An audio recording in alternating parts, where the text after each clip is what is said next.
सोची कि बहाना बनाई कि हम अपना जान से मिले खातिर जाई। ऐसे भी तो मर्द हमार नहीं खाना लड़की भी घर में कही कि देखो हमार माई का करती है का नहीं कर शादी माने होल भगवान छीन लेना हमरा से हमार पति के अगर रहतन तो ई रहित कि चल एगो बहाना से मर्दा के खोजे गोल बन चाहे केहू के खोजे गोल बनी। इतना प्यार करी ना कि पूछो मत मर्द के हर ख्वाहिश हुई हमार पूरा करे ना। जाते बतिया के देखो तनी कहाँ बना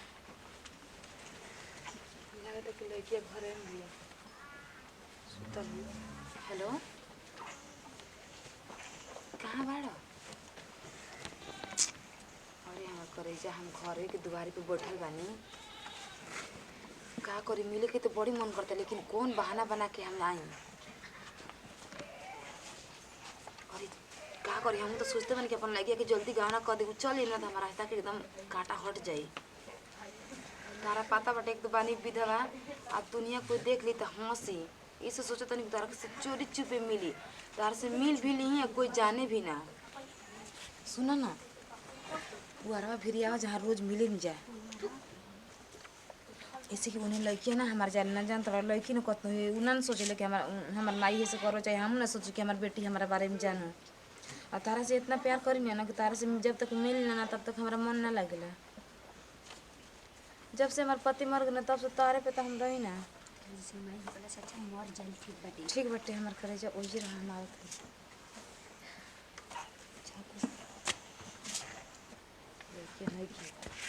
कवड़िया उठा देना तो आगे कुकुर ना तो मोर दहिया दूधवा पी गले जा तनी मिल के आओ तनी अपने जान से।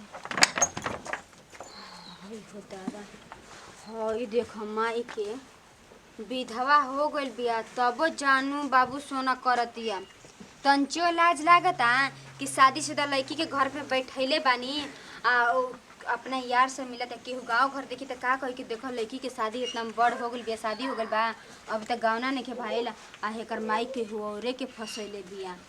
चल चल गल बड़ू का कहत रहे पुआरा के गाला पर मिलम चल तोहर हमू तोहरे ढुका में लागल बानी देखा तनी कौन सा पुआरा के गाला पे मिलेलू हमू तोहरा पीछे पीछे आतू चल। अकेली जाइम तो फिर फायदा का माई ही कितनो तो हमार मुंह बंद कर दियो बाबा के लेके जाइम संगे वो अपने आके से देखिए ना कि माई का करती है का नहीं करत रस ले चली अभी दाज बाबा के एज के इंतजार कर रही बाबा तो सरिया में गल गोबर कासे खातिर न उनकरे पास हम ही खुद जाता नहीं बाबा खाला खाला कर रे बच्चियो तू एजी का करता लो आई का लेना डालता है सरिया मल खींचा ए बाबा देखो हम कह देते नहीं हमर गौना करा द हम एजी नहीं रहल चाह तंचियो नाम के तो घर के रहन तंचियो ठीक नहीं खेलागत। अरे तब इस साले भर भइले तार बियाह कइले तले गावना कावना का कर कोनो बात नहीं हम अपना चल जिम ससुरा ना तो चिंता ना रही के घर में का होता का नहीं होता मैं अपना आके से ना देखा हम तो का होता घरवा में बताओ ना तहरा के नहीं पता का होता का ना हमारा के तो पता ना कि का होता। हां घरे तू रहले तहरा के नहीं पता ना सुनो ना माई बिया न पता न केकरा के बाबू सुना कहत रहलिया मिले गइल बिया मिले गइल बिया हां वो पुआरा के गाला में ओकर ला शर्म ना लगता का रे ला शर्म हम तो परेशान हो गए बनी सुन सुन के ई सब बात।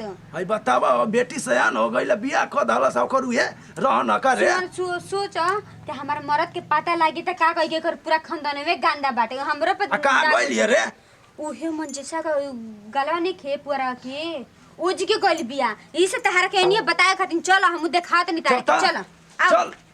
अरे हेलो अरे का बकना तोल मर तू बकना तो रहली का करी जमाना इतना बुरा बाटे ना बतना देखत ताकत आवे तो पहले कोई देखे दो ना रह जाला हमारा में कहरो ना का हो गई लागत है कोई देखत है ऐसे नहीं आवे चाहे कमुसी तो आगल का के बैठल बने तू ना देखत है और कुछ सुनावा ठीक बने तार बड़ी याद आवत रहले ऐसे सोचनी तारा से भेंट कर ली हल चल बाबा कुछ कहला ना ना उ का कहिया जब से हमार मर्द मर गए तब से चाहे ना कि दिन भर हम कमाए करवाई तारा से तंजी बोल बतिया के त हमरा मन लाग जला तो कहां मन लगावे काम कर यही से ना हम तारा से बोलीला बतियाइला आइला कितना बढ़िया से हमने के सोची ना कि भाई चलो का करे के बा हमार मित्र ना रहित ना तो हम ना आती लेकिन ओकरे प्यार में तोहरा तरह ना कि चलो भाई हमार मित्र रहे अब तोहरा से वही पे चलते आप बानी त हमरा तंजी को ठीक लागल ना त हम तो जहरे खा के मर गए जइया हमार मर्द मर गए त हम मर ओ दिन इनारा में कूदे जात रहलू हम तो के बचैनी काहे खातिर वही खातिर ना चलो भौजी अब हम आ तू आ कल से अपन जिंदगी बितावल जाई। जेकर दुनिया में आदमी ना रहेला ओकर कोई ना रहेला। तो हम बढ़ले ना बनी, अब टेंशन का लेवे के बता रहा तो बताओ। बात बाटे आप सहारा बानी तो जिंदा भी बनने तो हम मरिए गइल रहती। तू जवन सुख कहबू तवन सुख हम तारा के देवे पर तैयार बानी, ओकरा खातिर हम पीछे हटे वाला नहीं खी। तू तो जानते वाला सच्ची में आप तो हमरा खातिर भगवाने बानी। एही से कोई ना भगवान के एगो छीन ले एगो तो कम से कम कोई के सहारा बना के भेजलो ना हमरा भईया। लड़किया के दिन उन्ना लेके ना सवन के गांव में क के भेज काहे नहीं खुद तो। हम तो चाहते बानी कि लड़के चल जाओ लेकिन का करी दिन में नहीं से लेके आता हम दिन ना लेके जाइबो ओकरा बिरी। ओ जना त फरचटे बनो छ एकदम। पता नहीं जैसन बुढ़वा के खानदान में वैसन खोज के बियाह कोइले बाटे। अच्छा बल्कि बुढ़वा मर गए रहित ना तो ठीक रहला। हमार मर्दा झूठो ना मर गइल। छोड़ा ना उ कुल बात। तू हमारे से मंगले 5000 रुपया बा ना तो 5000 ना निकल पावला, 3000 लिए बनी ले लो। कोनो बात नहीं कि जितना बा उतने देंगे। ला ज्यादा नहीं बढ़िया एगो साड़ी खरीदब और पहन के आपके दिखाई। अरे मतलब पैसा बे आई रे रामा। झूठ नहीं ना बोला। अरे ना हो सही में 3000 रुपया लिए बनी हो ला। नहीं हो रे ई करे ई क्या हो? ये जे करे का हो? का हो सर का कर? अरे काहे के मारतो? हां का हम गलती का केले बनी? गलती का कइला बा का हाल बा माई? अरे तोरा तंचुन ना लाज लागल हा ए कि भैया, बेटी तू सयान गलती- हो के ओकर शादी-शुदा कर चल जाना तक होता है ना। तू गुलाम ऐसे के बाप काम करता ली बोल। का हमें ससुराल में तो नाक कट जाई।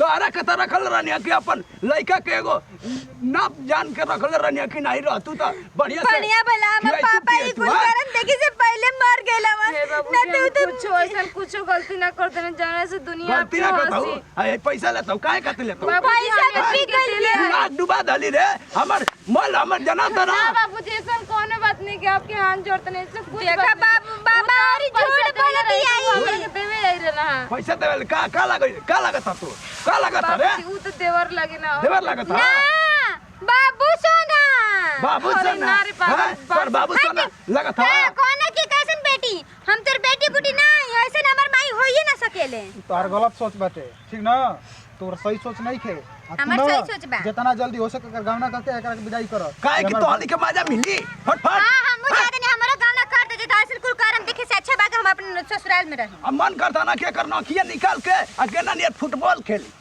मन हाय देखा बाबा हाय पटीशन लेता ना नहीं पटीशन लेता बा पटीशन ना ले मतलब माने विधवा सहायक माने वही ए मर्द तार शर्म ना लागत का विधवा हो का हमनी के करली कुछ अच्छा कुछ नहीं के कहले तो दर्शक के बतावा हाँ? कि क्या नहीं के कहले। नमस्कार प्रणाम भैया रामलाल चौधरी। नमस्कार प्रणाम भैया हम है पूजा गुप्ता। नमस्कार प्रणाम भैया मलचल बाबा नमस्कार प्रणाम भैया हम सपना सिंह। देखिए हमने के एगो वीडियो बनानी है। वीडियो बना के ये मकसद रहे हल कि देखिए जेकर आदमी ना होला ओकर दुनिया में कोई ना होला।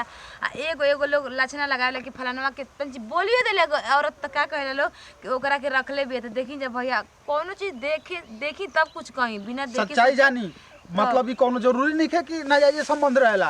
ई रहेला कि भाई कोई मिलेला जुलेला प्रेम से बतियावेला तो ओकर बात एगो अलग होला। तो हर गलत चीज के गलत मत ठहराइन जा भैया। आ सोच समझ के कोनो कदम उठाइन जा।